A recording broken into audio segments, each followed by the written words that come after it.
So yun, what's up mga friends, mga vlog, welcome na naman sa ating panibagong vlog.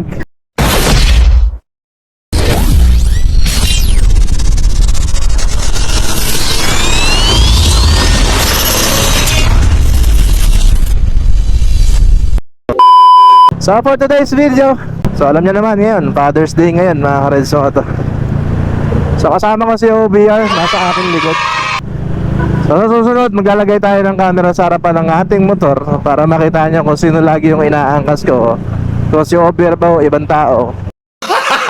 Gago!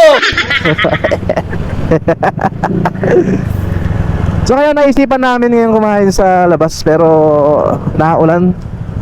Kita niyo naman sa video, medyo maambon-ambon, basa ang kalsada. Ingat po tayo lahat at madulas.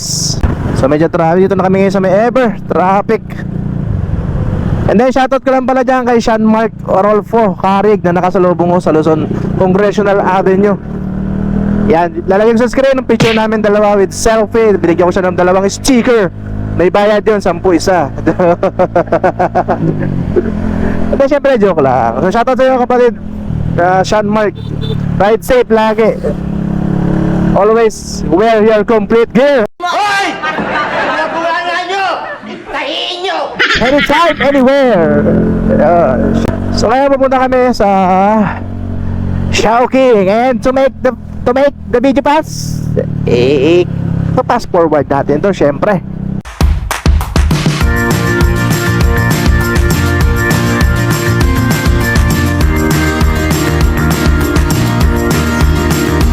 And then shoutout din pala sa mga kapwa ko rider ngayon na nasa kalsada. Doble ingat tayo ngayon pat makulan.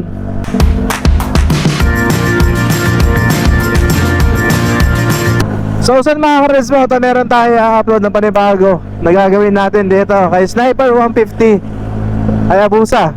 Alam mo ba yun kung ano yung wipe?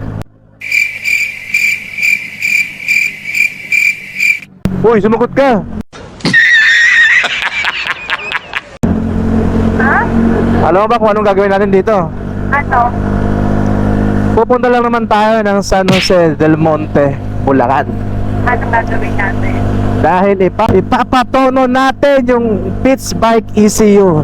Madali lang naman ano?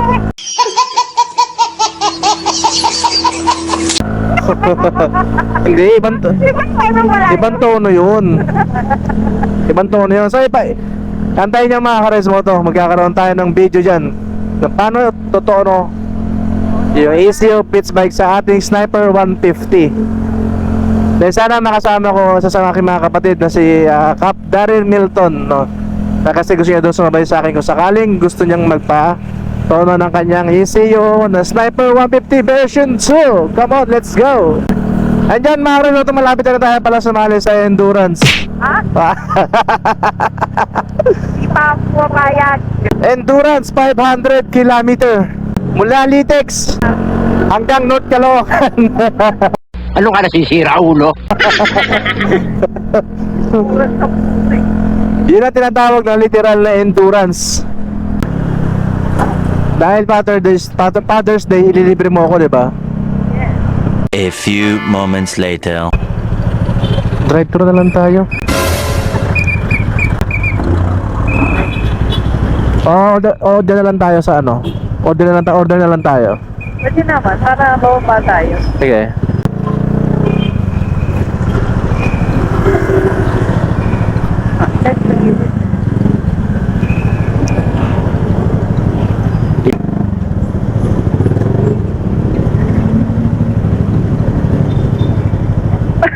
Saan madaanan? Ha? Ang anong madaanan? So, dapat kita. Sabi mo kay Kuya Guard, for takeout lang tayo.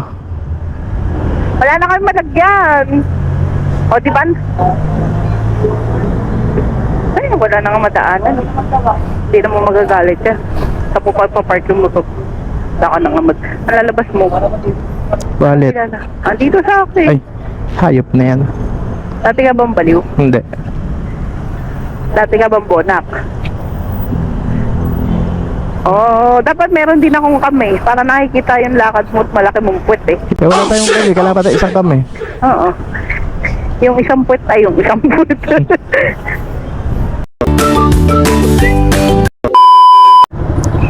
So yung mga karesmoto, kakatapos na namin kumain. Kain tatay siguro bariya. Kain tatay siguro buo. Mahalaga saan niya, Maria?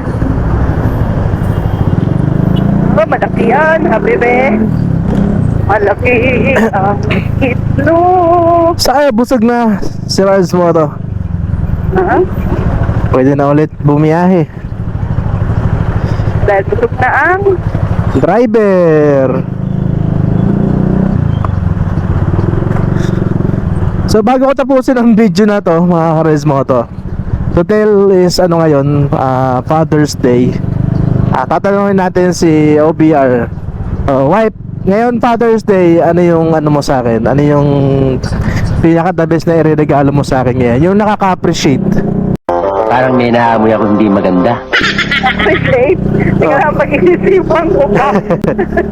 Parang di maganda yan Pag-iisipan pa nga lang, di pa nga nakakapag-isip eh. Sige. Sige, wait lang. Bilang ka, 1, 10, 1 to 5. Oo. 3, 4, 5. Alam ko na rin regalo ko sa'yo. Ano? Boxer. Gago! Bakit boxer? Dapat tayo regalo, bakit boxer? Naawa na ako sa boxer mo. Ano? Naawa na ako sa boxer mo. Yung boxer ko okay pa kasi hindi pa naman lumalabas yung itlog. Ikaw ha? Masama ang tubol bunganga mo ha? Nanay, seryoso to antayin niyo pa talaga yung lumabas yung itlog niya bago niya itapon yung mukha. Hanggat di pa lumalabas yung itlog, okay pa yun. Ayun, di ba mga ka-rate ko? A few moments later. So yun na mga ka-reds mga to, sana napasaya namin ngayong araw. So happy Father's Day sa lahat ng mga magigiting na ama dyan. And bago natin tapusin ang video is shoutout muna sa mga ano ko dyan, kagrupo ko sa Yamaha Sniper Club Philippines, Quezon City chapter. Shoutout sa inyo mga Cap and Solid sa laging pag-support sa aking mga event at sa mga event din natin na darating.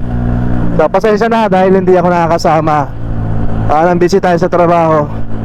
Pero saan mga karisma to, papakita ko sa inyo kung ano nga ba talaga ang purpose ng meron isang club. Hindi lang kayo basta nag-ride, hindi lang kayo basta gala ng gala. Siyempre, kaya nga tayo tinawag na riding community. Meron tayong pagtutulungan at meron tayong tinutulungan. Sabi nga nila, mas mabuti nang ikaw yung tumutulong kesa ikaw yung tinutulungan. So yun lang mga karesmoto, maraming salamat and magandang gabi. Ride safe, peace safe. Ride safe, peace safe.